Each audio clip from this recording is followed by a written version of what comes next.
अच्छा चलो सही है, स्टार्ट करते हैं।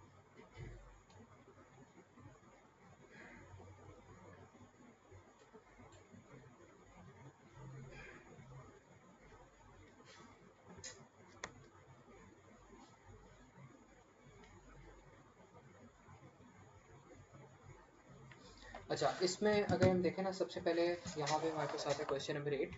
ये थोड़ा सा आप लोग का डेटाबेस से लिंक्ड है। तो यहाँ पे वो क्या कहते हैं कि a school has set up a database table जिसका नाम है हमारे पास equipment loan to record the details of the school equipment loan to the students. तो ये बस उसका जो डेटा है ना यहाँ पे नोट करें हम। अब वो ए के वन पार्ट में हमें कहते हैं कि the name of the field that is the most appropriate to be the primary key. तो प्राइमरी की आपके पास कौन सी की होती है? प्राइमरी की ऐसी की होती है जो कि यूनिक की हो, ठीक है। तो इसमें अगर आप देखो तो इक्विपमेंट आईडी जो है ना वो आपके पास यूनिक है, तो यहाँ पे आप कह दोगे कि इक्विपमेंट आईडी आपकी एक यूनिक की बन जाएगी, ठीक है, बिकॉज इसके अंदर सब कुछ यहाँ पे यूनिक आ रहा है। अब वो कहते हैं state the reason for choosing this field for the primary key. तो अगर आप यहाँ पे इसके कॉलम को नोट करो, ये वाला जो कॉलम है, तो ये बड़ा यूनिक आइडेंटिफायर है, ठीक है। तो यहाँ पे आप कह सकते हो कि इट इज़ यूनिक या इट्स अ यूनिक आइडेंटिफायर, ठीक है। तो इसको आप कह दो it's a unique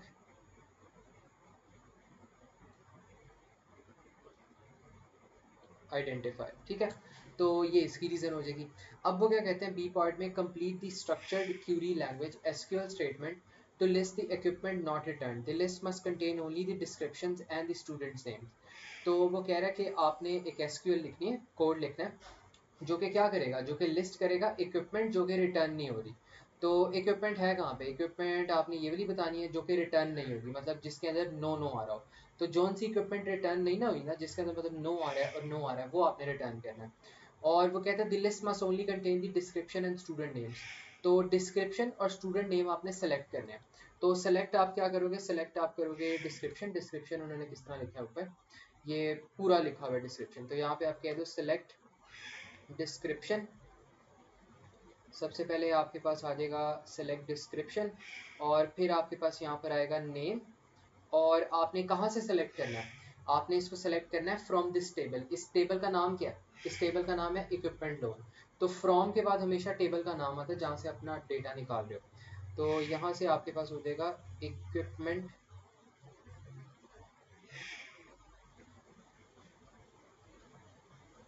equipment loan, ठीक है। तो ये चीज़ होगी हमारे पास, ये हमने लिखी है, देख लो बेशक ऊपर। और उसने कहा था कि आपने वो वाली इक्विपमेंट लिस्ट करनी है जो कि रिटर्न नहीं हो रही। तो आपने कंडीशन में ऐड कर देना है where return equals to no. तो यहाँ पर आप लिख दो where return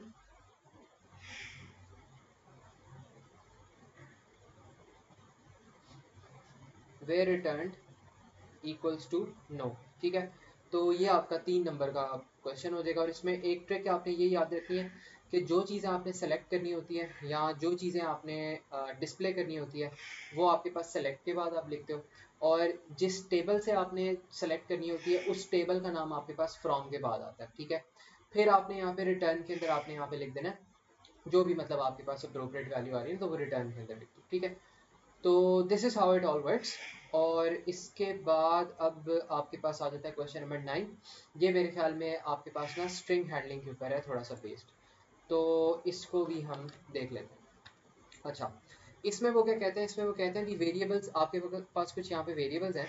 the variables name, the variables age and found are used in a computer program. Name क्या करता है? Name holds the name of a person, age holds the age of a person, found holds a flag that can be set to true और false. तो वो कह रहे हैं अब आपने एक सूडो कोड स्टेटमेंट लिखनी है इनको डिक्लेयर करने के लिए। तो ये मुफ्त के उन्होंने ना 3 नंबर आपको दिए, ये तो हर बच्चे को एटलीस्ट आना चाहिए। तो यहाँ आपने पता क्या किया, आपने यहाँ पे डिक्लेयर करना है इनको। तो नेम और जो एज है आपका, वो आपका नेम आपका स्ट्रिंग है, एज आपका इंटीजर है, फाउंड आपका बूलियन है। तो सबसे पहले आप यहाँ पे 3 लाइन्स आएंगी। सबसे पहले आप यहाँ पे लिखोगे डिक्लेयर, फिर आपके पास यहाँ पर आएगा डिक्लेयर नेम। अब नेम आपके पास क्या है? नेम आपके पास यहाँ पे स्ट्रिंग, तो यहाँ पर आपने लिख देना है स्ट्रिंग। फिर आपने डिक्लेयर करना है एज को। तो जो एज है आपके पास, एज आपके पास क्या है? एज आपके पास होगा होल नंबर में, जो कि इंटीजर में होता है। तो इसको आपने डिक्लेयर करवा दिया। फिर आपने डिक्लेयर करवाना है यहाँ पे, आप कह लो फ्लैग को या फाउंड को बल्कि। तो जो फाउंड है आपके पास वो क्या होता है, वो बूलियन है, ठीक है। तो यहाँ पे फाउंड को आपने क्या रखवा दिया, आपने इसको बूलियन रखवा दिया, ठीक है। तो इन तीनों चीज़ों को आपने डिक्लेयर कर दिया और ये आपके पास डिक्लेयर होगी, 3 नंबर आपको मिल जाएंगे। अच्छा, अब वो बीप के फर्स्ट पार्ट में कहते हैं the procedure store data name stores the name of a person in the people text, write the pseudocode statement to define the procedure with the parameter, store the name of the person in the file. अच्छा, अब यहाँ पे ना file handling भी आ गई है। ये I think अक्टूबर नवंबर 25 का पेपर आया और इसमें मैंने बच्चों को काफ़ी समझाया था कि फाइल हैंडलिंग के जो क्वेश्चन होते हैं सूडो कोड के, वो भी आप लोग कर लो, उसको भी ना वो अक्सर टेस्ट कर लेते होते हैं। अब 2025 से पहले, अक्टूबर में 2025 से पहले कोई भी ना आपके फाइल हैंडलिंग के क्वेश्चन आए नहीं करते थे। तो नॉर्मली उसकी खाली थ्योरी होती थी और सिर्फ कुल मिला के एक फाइल हैंडलिंग का क्वेश्चन आता है जो कि कैंसिल कर दिया था इन लोगों ने, मतलब पेपर के अंदर ही ना इन्होंने डिस्कार्ड कर दिया, पता नहीं क्यों। तो अब इसके सूडो कोड के भी क्वेश्चन आने लगे, तो आपको हर तरह की नॉलेज जो है ना फाइल हैंडलिंग की होनी चाहिए। वो आपसे छोटे मोटे कोड जिससे बनवा सकते हैं। तो अब वो क्या है कि ना, एक आपके पास प्रोसीजर है स्टोर डेटा के नाम से, जिसके अंदर एक पैरामीटर जाएगा नेम, और ये करेगा क्या, ये स्टोर करेगा name of a person in the file people.txt। तो ये मैं आपको सिखा देता हूँ। सबसे पहले आपने प्रोसीजर यहाँ पे बनाना है स्टोर डेटा txt के नाम से। तो आप यहाँ पे सबसे पहले आके लिखो प्रोसीजर।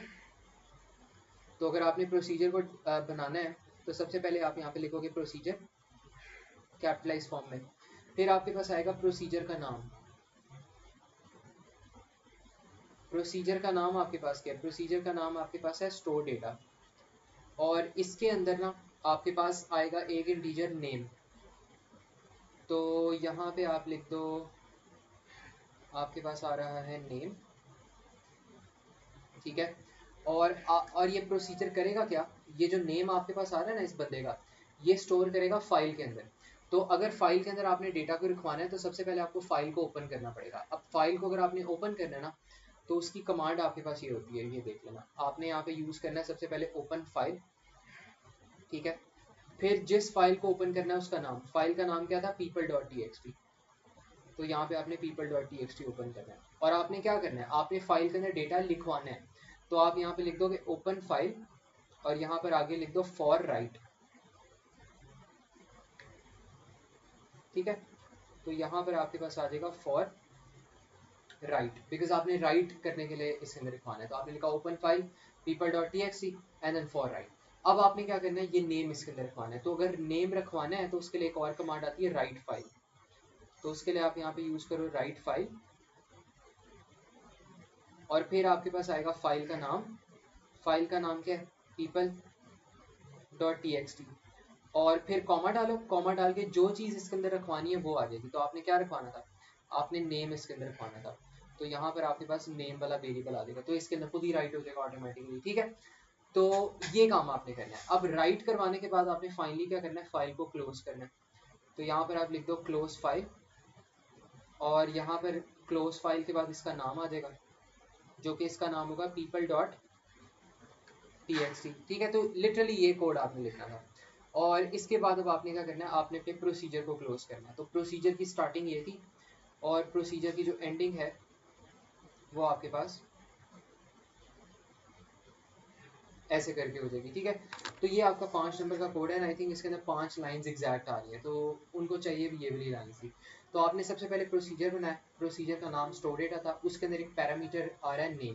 पैरामीटर का मतलब है कि उसके अंदर खुद से ना एक वैल्यू कहीं बाहर से आ रही है, वेरिएबल की, वेरिएबल नाम की वैल्यू आ रही है। अब आपने क्या किया, आपने ये जो नेम वाली वेरिएबल था ना, इसकी वैल्यू आपने रखवानी थी इस फाइल के अंदर। तो फाइल के अंदर ऑब्वियसली बात है आपको राइट करना पड़ेगा। तो लेकिन राइट करवाने से पहले आपको फाइल को ओपन करना है। तो वो आप कैसे करोगे, आप यहाँ पे लिखोगे ओपन फाइल, फिर आपके पास आएगा फाइल का नेम people.txt, फिर आपके पास यहाँ पे आएगा फॉर राइट। फॉर राइट का मतलब है कि आपने फाइल के अंदर डेटा लिखवाना है, ठीक है। और इसके बाद आपने फाइनली डेटा लिखवाना है, तो उसके लिए आपके पास होगा राइट फाइल। राइट फाइल के बाद आपके पास यहाँ पे आएगा people.txt फाइल का नाम, एंड देन कॉमा के बाद आपने यहाँ पे लिख देना है नेम। नेम मतलब जो भी यहाँ पे इसके अंदर जो भी चीज़ पड़ी है ना, वो आप इसके अंदर फाइल के अंदर आप लिखवा दो, ठीक है। फिर आपने क्या करना है, आपने बस कर देना क्लोज फाइल, और क्लोज फाइल आपने कर देना people.txt। तो जो सी फाइल आपने खोली है उसको आपने क्लोज भी करना है। फिर यहाँ पे एंड प्रोसीजर, प्रोसीजर अगर बनाया है तो प्रोसीजर को एंड भी करना है। ये सिंटेक्स का पार्ट है, प्रोसीजर एंड प्रोसीजर सिंटेक्स का पार्ट है। क्लोज फाइल, फाइल का नाम लिखना, राइट फाइल, फाइल का नाम लिखना, ओपन फाइल, फाइल का नाम लिखना, फॉर राइट करना, ये सारा सिंटेक्स है। लिटरली इसमें ना सारी चीज़ें सिंटेक्स है। अगर आपने रीडिंग करनी होती तो आप पता है यहाँ पे क्या चेंज करते हैं, बस आपने राइट की जगह यहाँ पे रीड लिखना था। यहाँ पे जो बड़ा सा करके आपने ये लिखा हुआ ना, ये जो बड़ा सा करके आपने राइट लिखा है, इसकी जगह आप लिख देते रीड, ठीक है। और यहाँ पे जो आपने बड़ा सा करके राइट फाइल लिखा है नीचे को करके, इसकी जगह आप यहाँ पे लिख देते रीड फाइल लिख देते, ठीक है। तो बस लिटरली आपके पास ये फ़र्क है, बाकी सारा का सारा प्रोसीजर सेम रहेगा। तो ये देख लो, इसमें किसी को कोई प्रॉब्लम हो, यहाँ कोई मसला हो तो बताओ, ठीक है। अच्छा, इसके बाद अब जो आपका सेकंड पार्ट है ना, सेकंड पार्ट में वो कहते हैं write the pseudo code that uses the procedure store data to store the number स्वेला in the file people text. अब आपने पता है क्या कर लिया, आपने अपने प्रोसीजर को ऑलरेडी बना चुके हो, आपने प्रोसीजर को बना लिया हुआ है, ठीक है, आपका प्रोसीजर बन चुका है। अब बस आपने उस प्रोसीजर को यूज़ करना है। तो अगर किसी भी प्रोसीजर को आपने यूज़ करना है या फंक्शन को आपने यूज़ करना है, तो आपको पहले उसको कॉल करनी पड़ेगी। तो अब आप कॉल किस तरह करोगे, आप यहाँ पे सबसे पहले आओगे, आप यहाँ पे लिखोगे कॉल, ठीक है। ये कॉल का कमांड आपने लिखना ही लिखना है, फिर आपने इसका नाम यहाँ पे लिखना है, कॉल स्टोर डेटा, ठीक है। तो इसका नाम लिखा, एंड देन जो ब्रैकेट आ रही है, ब्रैकेट के अंदर आपने क्या डालना है, नेम। तो यहाँ पे आपने स्वेला लिखवाना है, तो इसकी ब्रैकेट के अंदर आप भेज दो स्वेला, ठीक है। तो ये आपके पास जो है कोड चल जाएगा। अब होगा क्या, अब बैकएंड के अंदर ये होगा, आपने स्टोर डेटा को कॉल किया और आपने इसके अंदर स्वेला रखवाया। तो अब ये जो स्वेला है, ये ट्रैवल करती करती एक्चुअल कोड पे जाएगी और इस नेम के अंदर चली जाएगी। ये जो नेम वाला वेरिएबल है ना, इसके अंदर स्वेला चला जाएगा। फिर आपका फाइल खुलेगी, उसके अंदर नेम के अंदर स्वेला पड़ा था, वो इस फाइल के अंदर आ जाएगा, फिर आपकी फाइल क्लोज हो जाएगी, प्रोसीजर एंड हो जाएगा। तो ये बेसिकली इस तरह काम करते हैं। आपने एक दफ़ा प्रोसीजर या अपना फंक्शन लिखवा के लिख लिया, तो वहीं पर ही पड़ा रहेगा, वो कभी रन नहीं होगा जब तक आप उसको कॉल ना करो। तो कॉल आपको खुद करनी पड़ेगी। कैसे, कॉल कमांड लिखो, एंड देन नाम लिखो अपने प्रोसीजर है फंक्शन का, और उसके अंदर जो डेटा रखवाना है वो रखवा दो। यहाँ पर उन्होंने कहा था आपने स्वेला नाम स्टोर करना है, तो आपने उसके अंदर ना स्वेला रखवा दिया, ठीक है। तो ये हमारे पास चीज़ थी, इसमें प्रोसीजर की हाई नॉलेज यूज़ हो रही थी, और साथ ही साथ इसमें जो आपकी फ़ाइल हैंडलिंग है ना, उसकी काफ़ी अच्छी नॉलेज यहाँ पे आपकी लग रही थी, ठीक है। तो अगर इसमें कोई मसला हो तो बता दो किसी किसी को भी। बाकी हमारे पास ये एक क्वेश्चन रह जाता है इस पेपर में, ये थोड़ा लंबा क्वेश्चन है, इसको देखते हैं, ठीक है।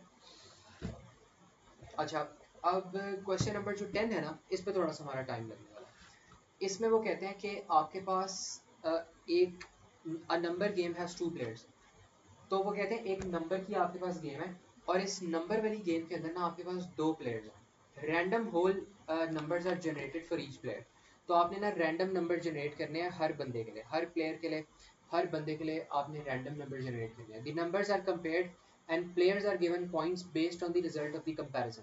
तो वो कह रहे हैं ठीक है, एक आपके पास 2D एरे है जिसका नाम क्या है, नंबर्स जनरेटेड, जो स्टोर करेगा each number generated for each player.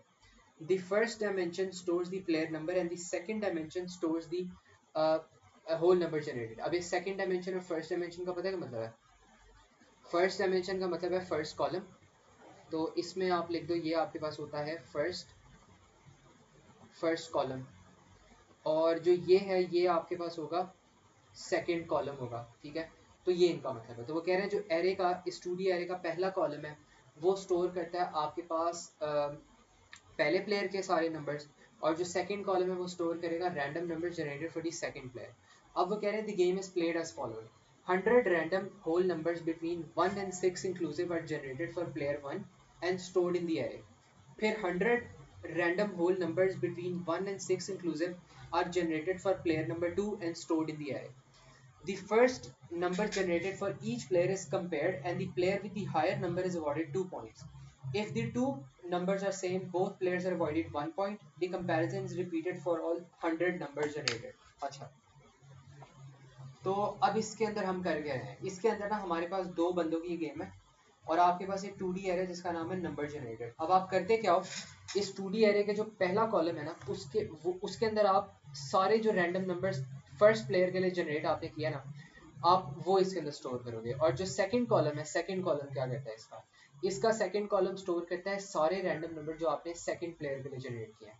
और आप करते क्या हो, 100 नंबर जनरेट होते हैं 1 से 6 के दरमियान, 100 नंबर जनरेट होते हैं फॉर प्लेयर 1 प्लेयर 2 बोथ। और जैसे जैसे नंबर जनरेट होते हैं ना, आप उनको कंपेयर करते हो हर प्लेयर के नंबर को दूसरे प्लेयर के साथ कंपेयर करते हो, और अगर तो एक प्लेयर का रैंडम नंबर जो उसको मिला है वो ग्रेटर मिल गया देन दी अदर प्लेयर, तो जिस बंदे को ज़्यादा नंबर मिला है ना रैंडम, उसको 2 पॉइंट्स मिल जाते हैं। अगर दोनों का सेम नंबर है तो दोनों को 1 पॉइंट मिलता है। तो ये चीज़ होती है। तो ये 100 नंबर्स के लिए ना सारी चीज़ें रिपीट हो रही हैं। तो मुझे मेरे दिमाग में भी आइडिया बन रहा है कि यहाँ पे हम फॉर लूप लगाएंगे जो कि 100 तक चलेगा प्रॉब्लम। अब वो कह रहा है the player with the higher total number of the points is output as the winner.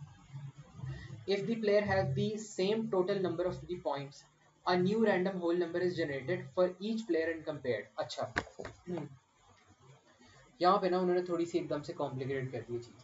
अब वो कह रहे हैं अगर जो आपके पास प्लेयर्स हैं उनके टोटल पॉइंट सेम आ जाए तो आप पता है करोगे, आप दोनों को विनर नहीं डिक्लेयर करोगे, आपने तो किसी एक को विनर डिक्लेयर करना है, तो आप दोबारा से एक रैंडम नंबर जनरेट करवाओगे, ठीक है, और फिर आप उन दोनों को कंपेयर करवाओगे। एक रैंडम नंबर दोबारा से जनरेट करवा के प्लेयर 1 को दिया, एक रैंडम नंबर जनरेट करवा के दोबारा से प्लेयर 2 को दिया और कंपेयर करवाया। फिर आपके पास जिस बंदे का अब रैंडम नंबर ज़्यादा है ना उसको 2 पॉइंट्स मिल जाएंगे। लेकिन मेरा कन्फ्यूजन पता क्या है, मेरी अब कन्फ्यूजन ये है कि अगर दोबारा आप रैंडम नंबर जनरेट करवा रहे हो और फिर आपके पास टोटल पॉइंट सेम आ जाए, फिर क्या करोगे? क्या फिर आप दोबारा बार बार रैंडम नंबर जनरेट करवाते रहोगे? गेम ही आपकी ना एंड हो। तो ये थोड़ा सा इन्होंने मसला किया। खैर पूरा क्वेश्चन मैं पढ़ता हूँ फिर हम कंक्लूजन देखते हैं। पहले वो कहते हैं input and validate the names of the two players. तो पहले आप दोनों जो प्लेयर्स हैं उनके नाम्स आप ऐड करो। Generate 100 whole numbers between 1 and 6 for each player and store them in the array. तो सबसे पहले हमने प्लेयर का नाम डिसाइड करना है, इनपुट करना है, और फिर हमने जो 100 रैंडम नंबर्स हैं वो इस एरे के अंदर रखवाने हैं। Calculate and store the total number of points for each player. तो हर प्लेयर के टोटल पॉइंट्स कैलकुलेट करते हैं। Output the name and the total points of each player in the descending order of the total number of the points, ठीक है। तो वो basically कह रहे हैं कि आपने हर प्लेयर का नाम और हर प्लेयर के जो पॉइंट्स है वो आपने आउटपुट करने डिसेंडिंग ऑर्डर में। तो इस डिसेंडिंग ऑर्डर का मतलब है कि जिस प्लेयर के आपके पास सबसे ज़्यादा पॉइंट्स है ना उसको आप उसका नाम और उसके जो पॉइंट्स हैं वो आप पहले आउटपुट कर दोगे, जिस प्लेयर के कम पॉइंट्स हैं उसको आप बाद में आउटपुट करोगे। तो यहाँ पे वो कह रहे हैं आप कमेंट्स ऐड कर देना अपने कोड को एक्सप्लेन करने के लिए, और आपने कोई भी यहाँ पे डिक्लेरेशन नहीं करनी, ठीक है। तो ये चीज़ है। तो काफ़ी लंबा कोड है लेकिन एक दफ़ा दोबारा समझा देता हूँ। 2 प्लेयर्स की गेम है, आप पता है कर रहे हो, आप 100 नंबर्स जनरेट करते हो random for player 1, 100 numbers generate करते हो फॉर प्लेयर 2, और उनके जो इंडिविजुअल नंबर्स हैं ना उनको आप कंपेयर करते हो। और अगर प्लेयर 1 का जो नंबर है वो प्लेयर 2 से ज़्यादा है, प्लेयर 2 के नंबर से ज़्यादा है, तो प्लेयर 1 को 2 पॉइंट्स मिल जाएंगे। और अगर उनके पॉइंट्स इक्वल हैं, अगर उनके दोनों क्या कहते हैं नंबर्स इक्वल हैं जो रैंडम नंबर जनरेट हुए हैं, तो दोनों को 1-1 पॉइंट मिल जाएगा, ठीक है।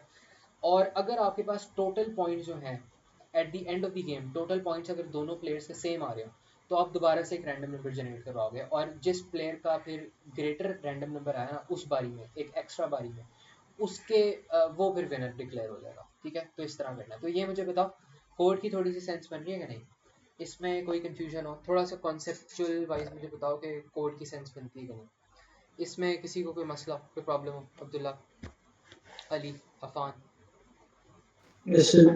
ठीक है। तो थोड़ा बहुत जो आपके पास कोड है ना वो इस तरह करके काम कर रहा है। फान आप बताओ, आपको समझ आई कोई मसला? अच्छा, अब इसको ना हमने यहाँ पे थोड़ा सा कोड करना है। मैं तो पढ़ के ना मेरी बस हो गई इस क्वेश्चन को, सांस चढ़ गया, इतना लंबा था। अच्छा, यहाँ पे हम इनपुट कर देंगे, वैलिडेट कर देंगे 2 प्लेयर के नाम को, ठीक है। नाम हमने कहीं स्टोर तो नहीं करवाना? नहीं स्टोर करवाना, ठीक है। तो सबसे पहले ना हम बस यहाँ पे नाम जो आता है उसको हम ना इनपुट करवाते हैं। तो हम यहाँ पे कहते हैं कि आउटपुट करो सबसे पहले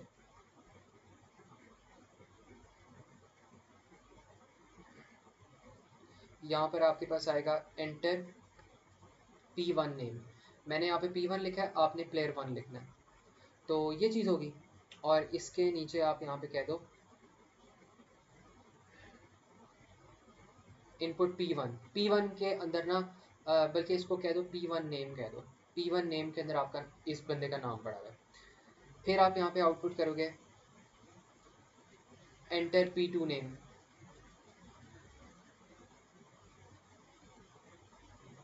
ठीक है। और इसके नीचे आपने क्या करना है, आपने यहाँ पे इनपुट करना है P2 का जो नेम आ रहा है वो आपने इनपुट करना है। तो पहली स्टेटमेंट तो आपने कर लिया, आपने नेम इनपुट कर लिया। अब आपने क्या करना है, 100 रैंडम नंबर जनरेट करवाने हैं और फॉर ईच प्लेयर, और उनको आपने इस कॉलम के अंदर रखवाना है, ठीक है। तो इसके लिए ना आपको, मुझे लगता है आपको एक लूप लगाना पड़ेगा सबसे पहले। तो मैं इस लूप को यहाँ पे नीचे लगाऊंगा और मैं यहाँ पे कहता हूँ सबसे पहले 100 रैंडम नंबर्स आ रहे हैं, तो आपके पास आएगा फॉर एक्स, आप कह लो for x equals to 1 to 100 कर लो आप, ठीक है। तो ये कर लिया। और आपने रखवाना कहाँ पे है, आपने एक एरे के अंदर रखवाना है, और इस एरे का नाम क्या है, इस एरे का नाम है नंबर जनरेटेड। तो इसके अंदर आपने अपनी वैल्यूज रखवानी है। तो यहाँ पर आप जाओ और यहाँ पर जाके ना आप इसके अंदर अपनी वैल्यूज रखवा दो। तो ये आपके पास होगा नंबर्स जनरेटेड, और आपने क्या करना है, आपने इसके x के पहले 1 कॉलम के अंदर आप कोई रैंडम वैल्यू रखवा लो। और रैंडम वैल्यू आप किस तरह रखवाते हो, आप यहाँ पे करते हो रैंड, एंड देन आपने 1 से 6 के दरमियान करना है ना। तो आप यहाँ पे करोगे रैंड इंटू, अच्छा, अगर मैं रैंड मल्टीप्लाई बाय 6 करता हूँ ना, तो वो मुझे नंबर जनरेट करवा के देगा 0 से 6 के दरमियान। लेकिन मैंने 1 से 6 के दरमियान मुझे नंबर चाहिए, तो मैं करूँगा रैंड मल्टीप्लाई बाय 5। अब ये मुझे पता है कितने नंबर जनरेट करवा के देगा, ये स्टेटमेंट मुझे 0 से लेकर 5 तक नंबर जनरेट करवा के देगी। लेकिन अब मैं इसके अंदर ना +1 भी कर लेता हूँ। +1 में बताता हूँ क्या इफेक्ट आएगा। अब ये +1 से पता क्या होगा, अब आपको पता है रैंड इंटू 5 आपको 0 से लेकर 5 तक नंबर जनरेट करवा के देगा। लेकिन अगर +1 करोगे तो अगर आपका 0 आएगा तो उसको 1 कर देगा, और अगर 5 आएगा तो उसको 6 कर देगा। तो इस वजह से आपके पास फिर 1 से 6 नंबर जनरेट हो जाएंगे अगर आप इस तरह का कोड लिखोगे। तो एक दफ़ा ऐसे इसको कर लो, और ये आपने कॉलम नंबर 1 के अंदर, मतलब प्लेयर नंबर 1 के अंदर के लिए आपने रैंडम नंबर जनरेट करवाया, ठीक है। अब आप इसके साथ साथ ही आप क्या करो, आप यहाँ पे ना प्लेयर नंबर 2 का भी जो है ना नंबर, वो भी साथ साथ ही जनरेट करवा दो। तो इसके कॉलम नंबर 2 के अंदर आप यहाँ पे रखवा दो same statement, rand multiply by 5 and then +1, ठीक है। तो ये चीज़ ना आपके पास हो गई यहाँ पे। अच्छा, अब इसके कॉलम नंबर 1 के अंदर भी, मतलब प्लेयर नंबर 1 के लिए भी रैंडम नंबर जनरेट हो गया, प्लेयर नंबर 2 के लिए भी। अच्छा, अब आपने क्या करना था कि आपने उनको कंपैरिजन करवाने हैं, उनके जो भी पॉइंट्स आ रहे हैं ना उनको आपको कंपैरिजन करवाना पड़ेगा। तो आप यहाँ पे इस तरह कह दो कि इफ़ कंडीशन आपकी यहाँ पे लगेगी। तो इफ़ कंडीशन में आपको इफ़, अगर तो आपके पास यहाँ पे जो नंबर्स जनरेटेड का कॉलम 1 है वो आपके पास ग्रेटर देन है एज कम्पेयर टू, ये मेरे पास स्पेस नहीं थी तो इसलिए मैं नीचे लेकर आया, as compare to number generated x2, मतलब x2 के अंदर प्लेयर नंबर 2 का रैंडम नंबर है, x1 के अंदर प्लेयर नंबर 1 का रैंडम नंबर है। तो अगर प्लेयर नंबर 1 का रैंडम नंबर ग्रेटर देन है देन दी प्लेयर 2 का रैंडम नंबर, देन आप क्या करोगे, प्लेयर 2 को आप 2 एक्स्ट्रा पॉइंट्स दे दोगे। वो कैसे दोगे, आप यहाँ पे करोगे प्लेयर 1 पॉइंट कह लो P1P इक्वल्स टू P1P +2, ठीक है। इसके पॉइंट्स आपने बढ़ा दिए। लेकिन एल्स में आप जाओगे, एल्स इफ में आप चेक करोगे, एल्स इफ नंबर जनरेटेड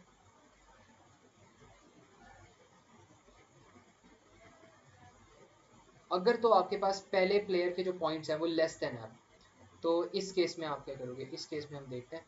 तो यहाँ पर आएगा नंबर्स जनरेटेड x2। तो इस केस में आपने क्या करना है, आपने प्लेयर 2 को पॉइंट्स दे देने हैं। तो player 2P equals to P2P +2, ठीक है। और अगर आपके पास प्लेयर 1 का भी पॉइंट बढ़ा नहीं है और प्लेयर 1 का पॉइंट जो है वो प्लेयर 2 का भी पॉइंट बढ़ा नहीं है, तो इसका मतलब है दोनों पॉइंट्स इक्वल हो गए। तो आप यहाँ पे एल्स में जाओ, और एल्स में अब आपने क्या करना है, दोनों को आपने एक एक पॉइंट दे देना है। तो P1P इक्वल्स टू P1P +1, इसको भी 1 पॉइंट ऐड कर दो, और P2P इक्वल्स टू P2P +1, ठीक है। ये कर लो, और कितने इफ्स लगाएं, 2 इफ्स लगाएं। तो 2 आपके पास यहाँ पे हो जाएंगे एंड इफ्स हो जाएंगे, ठीक है। तो ये हमने किया, बिकॉज अब हमने पता क्या किया था, अब ये जो नंबर्स जनरेटेड की एरे का x1 वाला पार्ट है ना, इसके अंदर हमने रैंडम नंबर जनरेट करवाया फॉर प्लेयर 1, और जो यहाँ पे x2 है मतलब कॉलम 2, इसके अंदर हमने नंबर जनरेट करवाया फॉर प्लेयर नंबर 2। तो अब हमने क्या किया, अब हमने चेक किया कि अगर आपके पास प्लेयर 1 की जो यहाँ पे वैल्यू है ना पॉइंट्स की, वो अगर ग्रेटर देन है एज कम्पेयर टू प्लेयर 2 की वैल्यू, देन आप प्लेयर 1 को 2 पॉइंट्स एक्स्ट्रा दे दो। वरना अगर आपके पास यहाँ पे जो प्लेयर 1 के जो पॉइंट्स हैं वो लेस देन है प्लेयर 2 के पॉइंट से, मतलब प्लेयर 2 के पॉइंट ज़्यादा है, रैंडम नंबर जो उसका जनरेट हुआ है वो ज़्यादा है, तो आप प्लेयर 2 को 2 पॉइंट्स एक्स्ट्रा दे दो। वरना अगर ये भी नहीं सिनेरियो हो रहा तो ऑब्वियसली बात है दे मस्ट बी इक्वल, तो आप प्लेयर 1 को भी 1 पॉइंट दे दो, प्लेयर 2 को भी आप 2 पॉइंट्स दे दो, ठीक है। तो ये चीज़ आपने करनी है और यहाँ पे आप अपना अपना लूप एंड कर दो नेक्स्ट का, तो यहाँ पे आपके पास आ जाएगा नेक्स्ट एक्स और ये आपका लूप खत्म हो गया, ठीक है। तो मेजर लॉजिक आपके पास ये थी। अब आपने पता है करना है, अब आपने यहाँ पे देखो कर क्या लिया, आपने ये वाला काम भी कर लिया, नंबर्स आपने रखवा भी दिए, पॉइंट्स भी आपने स्टोर कर लिए, बस आखिरी चीज़ रह गई है। अब आखिरी चीज़ में आपने विनर को आउटपुट करना है, तो विनर को आउटपुट करने से पहले भी ना आपको कुछ चीज़ें देखनी पड़ेंगी, आपको देखना पड़ेगा कहीं उनके पॉइंट्स इक्वल तो नहीं आ गए, तो ये चीज़ आपको देखनी है। तो इसके लिए आप फिर क्या करोगे, आप यहाँ पे एक कंडीशन लगाओगे नीचे वाली, और इस कंडीशन में आप चेक करोगे इफ़ ये क्या होगा, यहाँ पे आप करोगे इफ़, अगर तो आपके पास यहाँ पे जो प्लेयर 1 के जो पॉइंट्स हैं ना, जो कि आपने रखवाए थे P1 P में, if player 1 points are greater than player 2 points, then आपने क्या करना है, देन आपने पहले प्लेयर 1 का जो नाम है वो आपने पहले इनपुट करना है। तो आप यहाँ पे इनपुट करोगे आउटपुट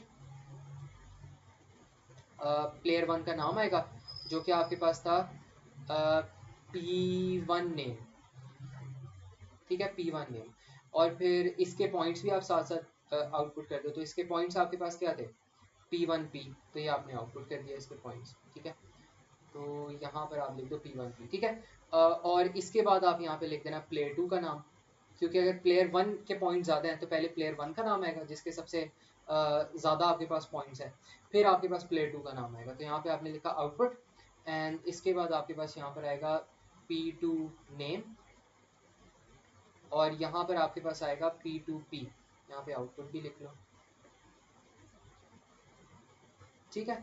तो इस तरह करके काम करेगा। लेकिन एल्स में आप जाओ और यहाँ पे आप करो else if player 2 points is greater than player 1 points. अगर प्लेयर 2 के पॉइंट्स बड़े हैं तो आपने क्या करना है, आपने पहले प्लेयर 2 का नाम आउटपुट करना है।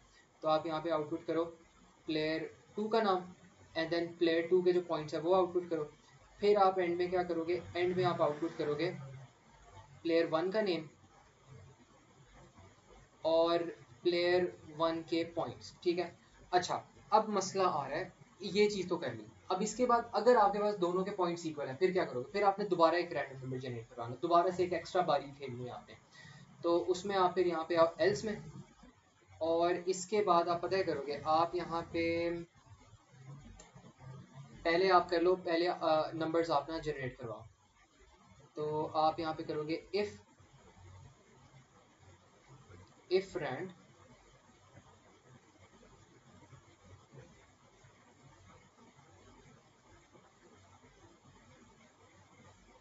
is greater than rand,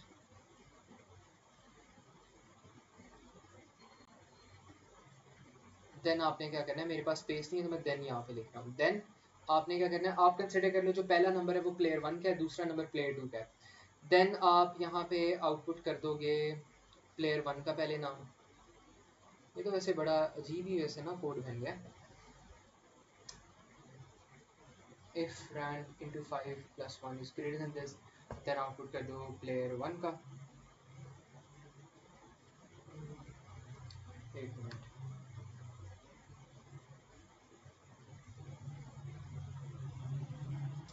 अच्छा मुझे पता क्या लगता है, मुझे लगता है ये वाला काम करवाने से पहले ना हमें पहले ये एक्स्ट्रा बारी खेलनी चाहिए थी। आई थिंक ये मैंने गलती की है कि यहाँ पे ये वाली चीज़ जो है ये बाद में कर लेना आप लोग।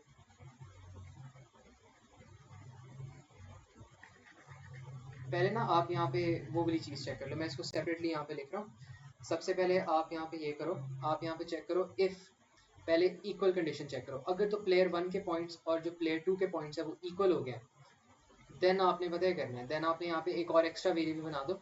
आप यहाँ पे कर लो P1 के नाम से एक एक्स्ट्रा वेरिएबल बनाओ, इसके अंदर आप रख दो यहाँ पे रैंड, और यहाँ पे इसको मल्टीप्लाई करो 5 + 1 के साथ, ठीक है। तो ये चीज़ करो, और फिर आप यहाँ पे करो P2 = रैंड इंटू +5 + 1, ठीक है। ये चीज़ की, और यहाँ पे आप लगा दो एंड इफ। अब इसके बाद आपने क्या करना है, ये जो ऊपर वाला कोड मैंने यहाँ पे लिखा है ना, ये अब इसके नीचे आप लोगों ने कॉपी पेस्ट करना है। तो इस तरह करके ना ये चीज़ होनी चाहिए। तो ये वाला जितना भी आपके पास सेक्शन है ना, इसको आप यहाँ पे कॉपी पेस्ट करो।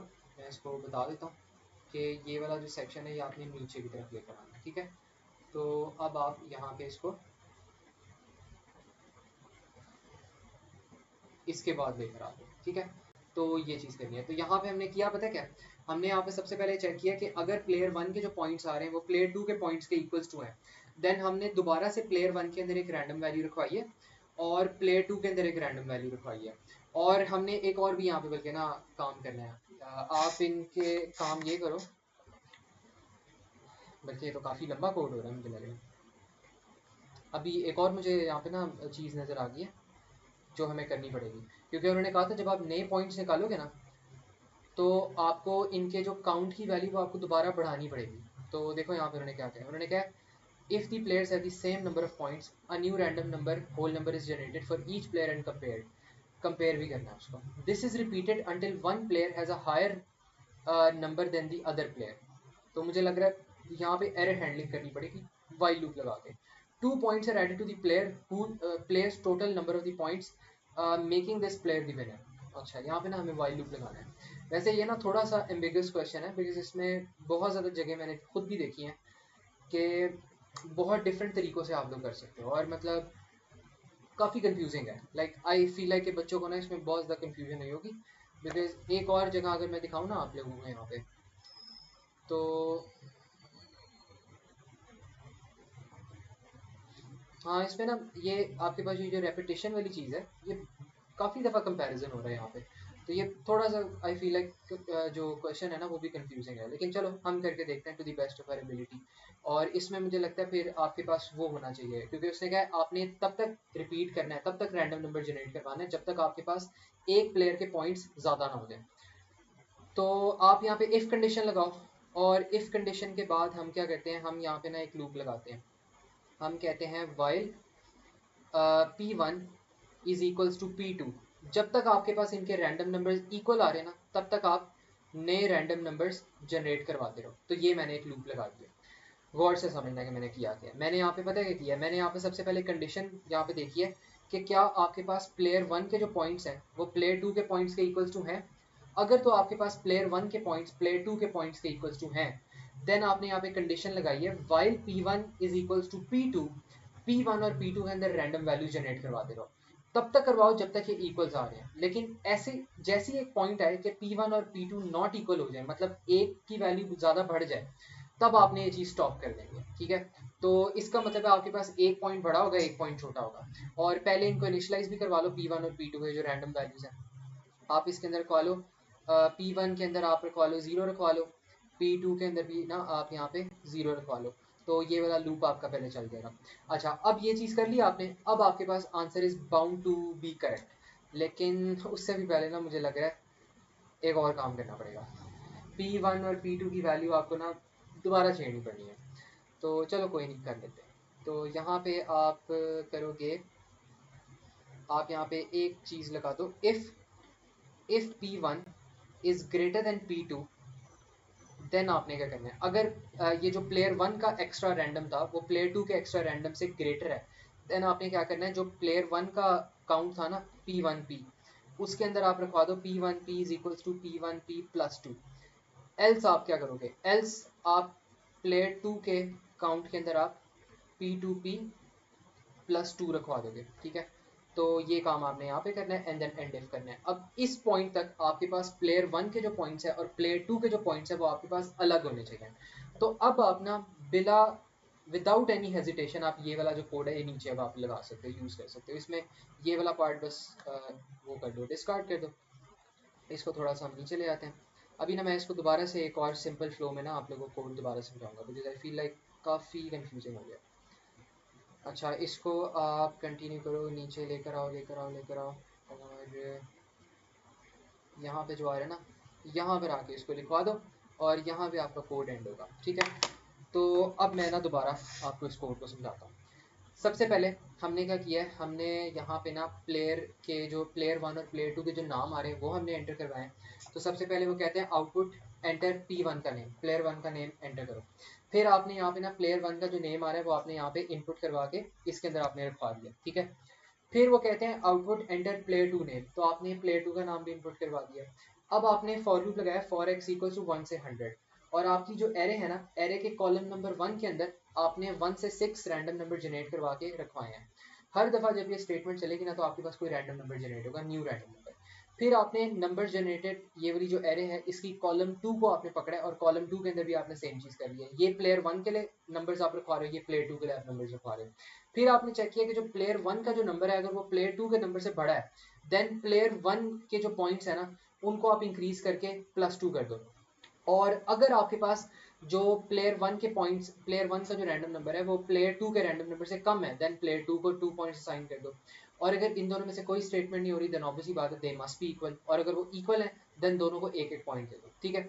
और फिर यहाँ पे लूप आपने ब्रेक कर लिया, खत्म हो गया। अब इसके बाद आप आए हो यहाँ पे एक एक्स्ट्रा वेरिएबल मैंने बनाया P1 is equal to P2। इनके अंदर मैं ना एक्स्ट्रा पॉइंट स्टोर करूंगा, प्लेयर 1 के रैंडम नंबर का एक्स्ट्रा पॉइंट और प्लेयर 2 के जो रैंडम एक्स्ट्रा पॉइंट में जनरेट करवाऊंगा ना, तो वो मैं इन दो वेरिएबल्स में स्टोर करूंगा। तो मैंने कहा अगर तो मेरा प्लेयर 1 के जो पॉइंट्स हैं वो प्लेयर 2 के टोटल पॉइंट्स के इक्वल्स टू हैं आफ्टर हमारी गेम खत्म हो गई है, तो आपने पता है करना है, आपने लूप लगाना है कि जब तक आपके पास जो नया रैंडम नंबर है वो इक्वल्स आ रहा है ना, आप रैंडम नंबर जनरेट करवाते रहो। जब आपके पास ऐसा पॉइंट आएगा कि P1 बड़ा है या P2 एक दूसरे से बड़ा है, तो फिर आपने रुकना है। और फिर आपने चेक करना है अगर प्लेयर 1 का जो एक्स्ट्रा रैंडम नंबर था वो प्लेयर 2 के एक्स्ट्रा रैंडम नंबर से बड़ा है, देन प्लेयर 1 के जो पॉइंट्स है टोटल उनको +2 कर दो, वरना आप प्लेयर 2 के टोटल पॉइंट्स को +2 कर दोगे। ये दोनों इक्वल्स हो ही नहीं सकते, P1 can never be equals to P2। क्यों? बिकॉज हमने ऊपर वाइल लूप में यही कंडीशन लगाई थी कि वाइल लूप तब तक चलाओ जब तक P1 इक्वल्स टू P2 है। तो ये वाइल लूप तभी ब्रेक हुआ होगा जब आपका P1 not equal to P2 बना होगा। तो यहाँ पे इसलिए मैंने पहली कंडीशन में अगर P1 ग्रेटर है तो P1 के पॉइंट्स बढ़ा दो, वरना अगर ये नहीं है एल्स में आपके पास P2 भी बढ़ा होगा, इक्वल का कोई चांस ही नहीं है। तो अब आपके पास जो P1 के पॉइंट्स हैं और जो P2 के पॉइंट्स है प्लेयर 2 के वो अलग हो गए। तो फिर आपने ना ये वाली स्टेटमेंट लिखनी है, आपने कहना है अगर प्लेयर 1 के टोटल पॉइंट्स प्लेयर 2 के टोटल पॉइंट से बड़े हैं तो पहले प्लेयर 1 का नाम लिखो और प्लेयर 1 के पॉइंट्स लिखो, और प्लेयर 2 का फिर नाम लिखो, प्लेयर 2 के पॉइंट्स लिखो। लेकिन अगर प्लेयर 2 के पॉइंट्स आपके पास प्लेयर 1 के पॉइंट से बड़े हैं तो पहले प्लेयर 2 का नाम लिखो, प्लेयर 2 के पॉइंट्स लिखो, फिर प्लेयर 1 का नाम लिखो और प्लेयर 1 के पॉइंट्स लिखो। तो इस तरह करके ना हमने ये सारा का सारा कोड इम्प्लीमेंट किया है। आई फील लाइक ये कोड मुश्किल था, थोड़ा सा ट्रिकी था, इसके अंदर लेंथी भी था और चीज़ें ना काफ़ी ज़्यादा टेस्ट हो रही थी।